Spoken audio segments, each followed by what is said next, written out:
ainda bem que se formaram, porque depois puderam trazer para o país, enfim, todo o conhecimento que beberam nas escolas onde se formaram, nomeadamente em Paris, que era um centro estes que eu falo, que se formaram,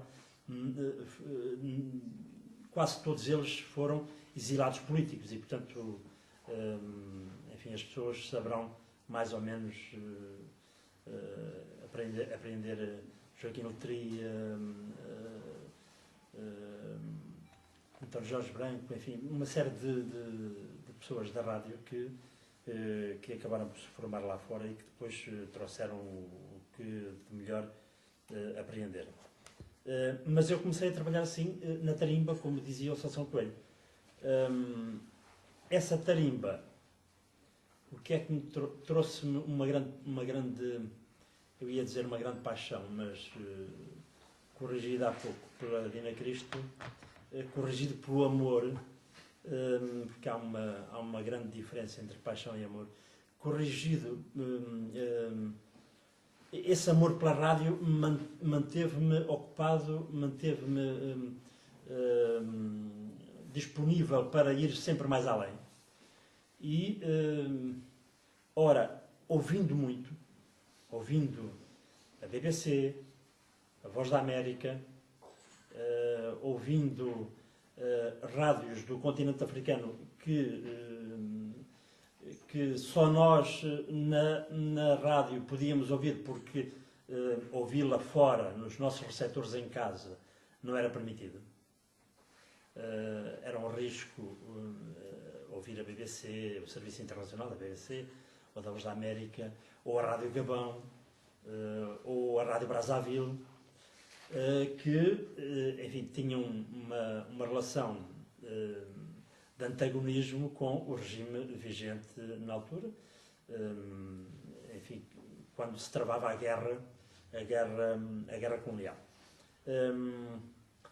E eu falo nesta questão. O saber ouvir é...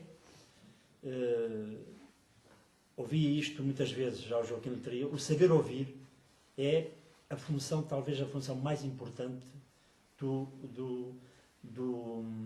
radialista, se quiserem. Não diferenciando agora jornalista, animador de emissão, enfim, o locutor já vai um pouco para trás, não é? Já ficou um pouco para trás, e portanto agora há mais aquela fase do animador de emissão. E portanto eu ao ouvir ia aprendendo outras coisas e portanto ia tendo um conhecimento não só daquilo que se passava no mundo, porque primeiro São Tomé era uma ilha. Vivíamos isolados, como diz, não havia jornais em São Tomé. Os jornais chegavam lá de Lisboa com 15 dias de atraso, no mínimo, não é?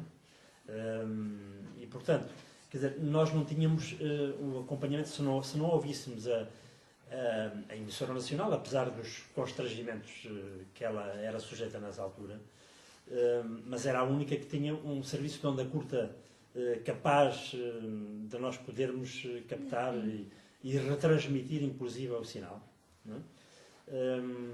E, portanto, ouvindo toda esta diversidade de meios radiofónicos diferentes no espaço, não é? Consegui ir acompanhando. E depois a leitura do pouco que havia. Não havia muitos livros sobre rádio, não havia livros sobre jornalismo, havia, mas muito poucos, e depois a função jornalística em Portugal, em termos de rádio, é uma função muito recente, é uma função praticamente de finais dos anos 60, sobretudo no rádio português, porque na emissora não havia essa distinção, não havia jornalistas na emissora nacional. Havia assistentes literários que elaboravam as notícias, passavam-nas à mão passavam-nos a uma datilógrafa que as datilografava e depois as entregava com 15 minutos de antecedência ao locutor de serviço, para o locutor de serviço ter tempo de preparar a sua leitura. Portanto, o locutor era quase como que um papagaio na emissora nacional, não é? Lia exatamente aquilo que lhe apresentava. Há até situações que a Dina cita no livro excelentes dos censores que faziam recomendações aos diretores da emissora nacional no sentido de os locutores se empenharem mais naquilo que liam, embora não fosse escrito por eles. Não sei se estou... creio que isto vem referido numa... Enfim, talvez não te lembres agora exatamente do local onde isto vem referido, mas vem aqui no livro, e quem o ler, e eu aconselho vivamente. Eu diria quase que é sempre bom a gente falar da rádio, e falar da rádio perante pessoas exteriores à rádio. Mas diria que, depois de ler o livro da Dina Cristo, o debate quase não se justificaria, porque está no livro, está praticamente tudo, excetuando pequenas histórias de cada um, que cada um viveu ao longo dos anos da sua profissão. E indo um pouco ao tema desta noite, aqui da Minerva Coimbra, ao papel da rádio no combate político nos anos 60, é evidente que é talvez inegável que esse papel da rádio foi importante, é inegável que a influência foi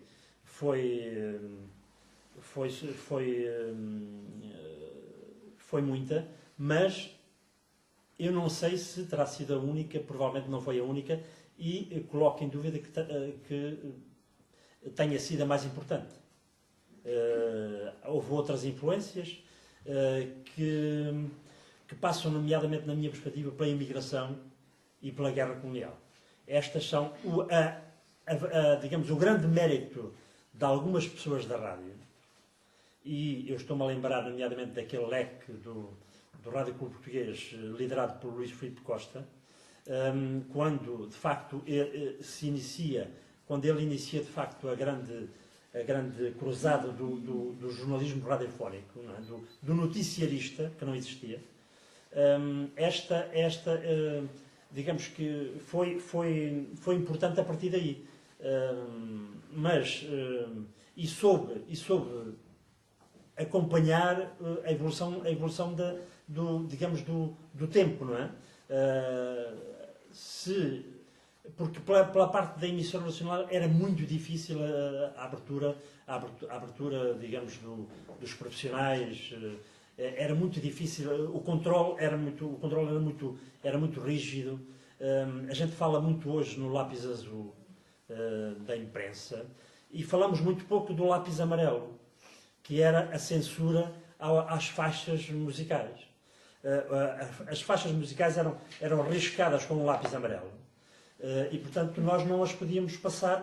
Enfim, não sei se estou a dizer novidades, mas era assim. Havia o lápis amarelo na rádio, era assim.